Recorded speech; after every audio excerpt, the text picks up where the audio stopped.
What's up, everybody? Welcome back to Man Made of Thoughts. And this time, we're back with another comic book review of Spider Man Life Story number 3, The 80s. So, I actually cannot find Life Story number 2. It's perpetually sold out in my local comic book shop. I do not know where it is. I've put it on order twice. I guess whenever it comes in, it gets snapped up. So, number 2 must be an amazing story of epic proportions because I have every other issue but number 2. So, but number 3, I have to say, number 3 is my favorite issue of the whole series, and like this. So I'll just tell you right up front. So basically, this takes place during the Secret Wars, when they go into space and they're fighting for the Beyonder, and Peter gets the symbiote suit and he goes back to Earth and he's just more aggressive and he's stronger and the suit's more intuitive and everything. But you know, apparently, doing the research on there was that Marvel wanted that to be like his new suit, the black suit, and fans were just not having it. They just weren't. It just was not a thing that they wanted. They love the old classic red and blue. I mean, everybody does. It's really iconic, but they had intended to just make that his new suit. So they had to write themselves out of something that they had done. And you know what that means? Deus ex machina. Do you know what Deus ex machina means? Because we're going to use that term a whole lot in this series. Deus ex machina literally translates to gods from the machine. In other words, if you have a creative problem that you don't know how to solve, go ahead and put something completely random in there to take out to change the context of anything. If our heroes can't fight a bad guy in this plane, okay, we'll open up a dimensional door. Now we have to fight him in a plane where he's depowered, just crazy stuff. And yeah, so Deus Ex Machina, they wrote themselves into a corner. So they were like, well, what do we do? Well, we'll just make it an alien spacesuit that he accidentally got on him, and now it's trying to take over his life. That way we can get ourselves back into the red and blue and establish that, hey, this is the Spider-Man that we know and love. And anyway, let's get into it, shall we? Shall we get our little recap here, Chip Zdarsky, once again, writing with Mark Bagley on the pencils. My boy Bagley. So we open up with Mary Jane. She's about to give birth to twins, unbeknownst to Peter. She's looking for him. He's not even on this Earth. Probably not even in the solar system. We get a very, very nice splash panel. We don't get splash panels much. We really don't. We also don't really get enough people backhanding other people with a closed fist. Because that's a cool thing to do, is backhand somebody with a fist. It looks like he's gonna punch him, but he's actually getting slapped. He's slapping the taste out of Doctor Doom's mask, apparently. So, you know, Mark Bagley's he's just a doggone national treasure.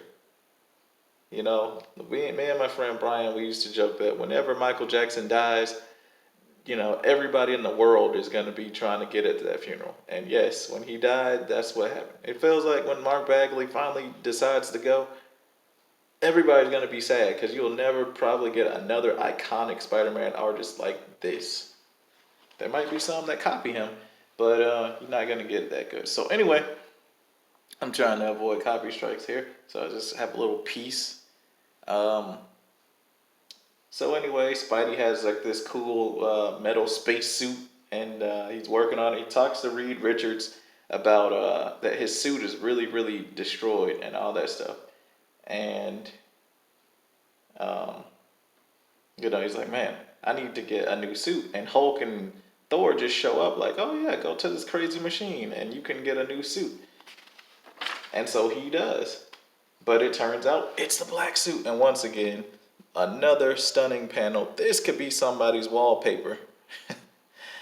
I know if I was 12 years old, I would be putting that wallpaper on my phone or my background. But my kids are on my phone, so You ever notice that like the older you get, the more your priorities change. What you think is cool versus like what's acceptable.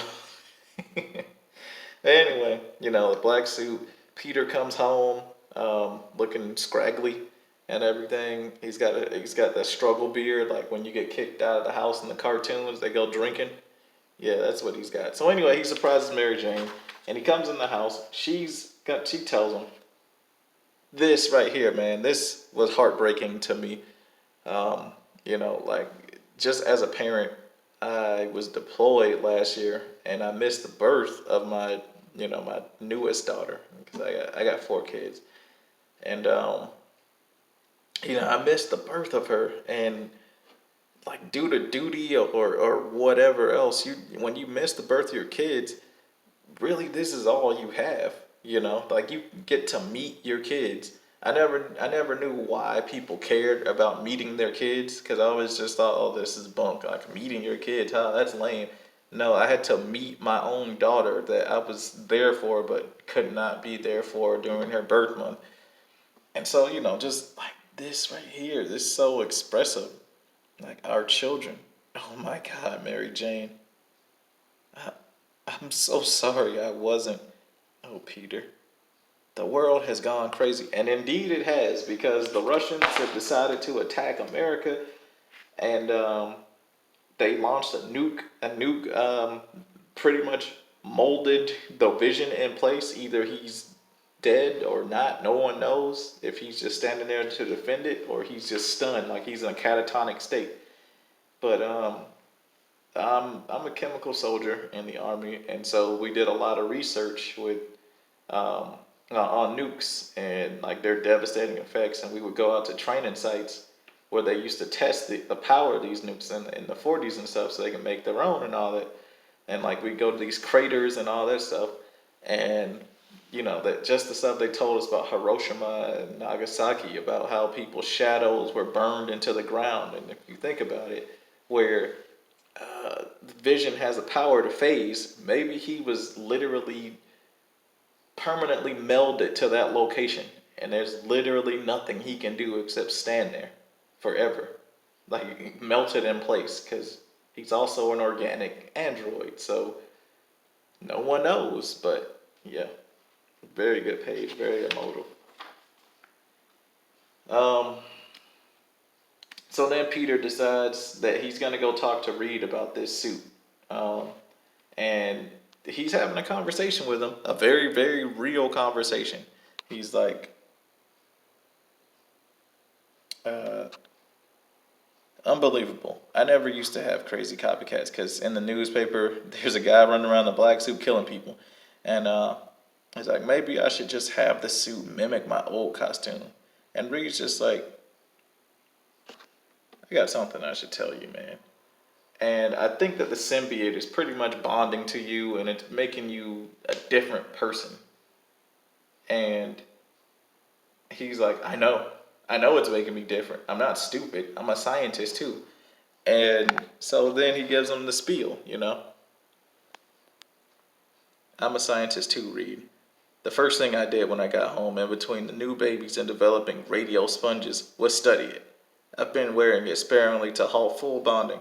I even gave Mary Jane a way of stopping me in case something, in case I somehow lose control. And then he's asking him, well, why are you doing this? Why are you wearing this suit? Why are you getting more aggressive and all that stuff? And he's just like, look, man, I'm getting older, Reed. Slowing down. The suit, it helps. I need to stay strong to protect the people to be relevant. Okay. Now remember those words. Remember them. Because they're going to come back. They're going to come back on Peter. And he's going to realize, he's going to say something that tells you, it's like I don't know how to describe it, but he's telling Reed that he needs the suit, but he says a different thing to Mary Jane. He's like, like when people have an addiction and they want to quit, but then when they get frustrated and they get flustered, like I can quit anytime I want to. You're not the boss of me. This thing can't control me. I'm in control of my own destiny. And that's when you know someone's completely lost control, when they tell you that they have control. So anyway, he gets a call from Mary Jane saying that with Aunt May, she has dementia. And right now she's pretty much a vegetable. And so she has dementia, she takes the babies out on a walk and she gets lost wandering down the street. So the cop says something about, oh, well, did you talk about those options from the last time? And Peter's like, what are you talking about? The options. And she's like, a senior home. And Peter goes crazy. That's when it starts. Like seemingly small little things escalate, and just like in real world and marriage life. I remember when my dad was alive, I was taking care of him. So full time military. I have a brand new wife, and she's pregnant, and you know I'm not there all the time. My dad had like loads of medical issues, just loads of them. He actually passed away from a lot of them, but I was taking care of him during that time, and my wife was just frustrated having to take him to his appointments when I couldn't, or the surgeries, or just consults with doctors and all that stuff. He had stage 4 kidney disease due to diabetes. And so, we were trying everything under the sun to like help him. The little crystals that people sell, the magic crystals and all that, or the medicines, eating more fruits, like lowering cholesterol intake, all that stuff. Nothing worked. He was too far gone, and she was just like, "Well, why don't we take him to a home?" And I'm like, "No, that's my dad. You put your parents in the home. That's not something I'm gonna do. I'm never gonna put my parent in a home." And and it always happens. The baby always wakes up and starts crying whenever you start having these arguments. Like they just do. So for him, it goes like this. Because the baby's crying. It's like, she raised me when my parents died. She took care of me when no one else would. She then take care of her. And then she says those words that only a spouse can say, because spouses know what buttons to push, and occasionally they will push that button, and they're just trying to get that last little piece of hurt in there, but they don't really mean how they say it. They just want to get that sting in there so you feel it. And I feel like she was going for that killing blow, because she said it. She went there. She said, Spider-Man, Parker Industries, I could tolerate you ignoring me, your wife. I got it. I'm used to feeling like runner-up to the perfect ghost of Gwen Stacy.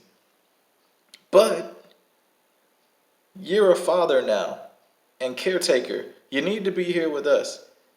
Even that stupid suit is interfering. It's like it's addicted to you. And like I said, remember what he said? He says, I don't need it. And he's, Spider-Man walking around his house. Like, okay, now look. He's regular Peter Parker. Regular Peter Parker. Then he walks away in the suit. He marches away and says, I don't need the suit. And he runs away from his house. Very nice art, very nice. I don't have to tell you that this art is good. Mark Bagley is a master at what he does. He could probably draw somebody sitting on the toilet pooping, and I would still praise it. So anyway, he finds out that the other guy in the black suit is actually Craven, and that Craven has just been on a rampage, just killing people and all this stuff. So the suit breaks out of the glass and goes all the way to Mary Jane. I mean, it goes all the way to Peter Parker because he's in mortal danger, and the suit senses it and everything. And so, remember that failsafe that Peter was talking about, giving Mary Jane? Well, yeah. So anyway, the suit comes out and it brings him back to life because he was buried alive, pretty much. Yeah. So we get all the way to the end. Peter is about to kill Craven. He is literally murking him. He's going to rip his head off.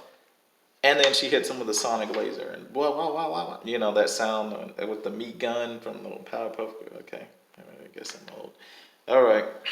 So anyway, we're thinking, All right, so they're moving out. They're finding a new house. They're gonna get rid of Aunt May. No, that's not what happens. So, spoiler alert: Mary Jane leaves. Very few words on this page. Very few words, but she leaves them. And Aunt May, yet again, is just sitting outside the window. Like this, such a powerful, it, it's such a good comic. I don't know how to describe how good this book is or how it resonates emotionally. But it's a good book if you can track them down. I know the trade paperback is coming out if it's not out already at the time of this video. Please go out and get this comic. This is a very, very, very good comic. I don't know how else to describe it. Go get it. Buy another copy. Buy a copy and give it to your friend. Buy a copy and then mail it to your mom. This should be required reading in a school or something like that because it teaches you everything. It teaches you a hero's pathology. It teaches you remorse. It teaches you the dangers of addiction. It teaches you life lessons, being there for your family. What's more important, saving other people or taking care of your own family? Like what? I don't know. Somebody could really do a thesis on this stuff. But anyway, that's another story for another time. If you guys like the video or what, leave me a comment down below and we can have a discussion about it.